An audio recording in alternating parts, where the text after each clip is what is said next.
অমর একুশে বইমেলার ২৫তম দিনের চিত্র এটি।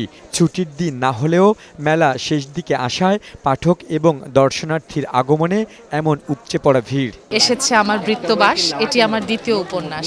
বইমেলায় একই সঙ্গে অনেক লেখকের নতুন পুরনো বই পেয়ে উচ্ছ্বাস প্রকাশ করেন আগতরা। আমি 2টা ভূতের বই কিনেছি।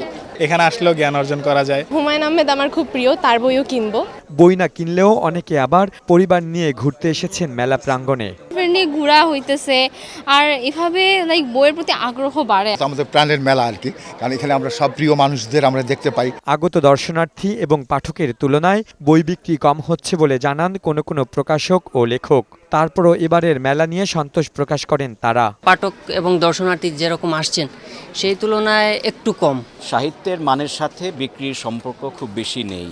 এরকম অনেক উপন্যাস আছে লেখকের জীবদ্দশায় হয়তো 1-2 কপি বিক্রি হয়েছে, মৃত্যুর 30 বছর পরে হাজার হাজার কপি বিক্রি হয়েছে। মেলার শেষ দিকে এসে আজও নতুন বইয়ের মোড়ক উন্মোচন করেছেন কেউ।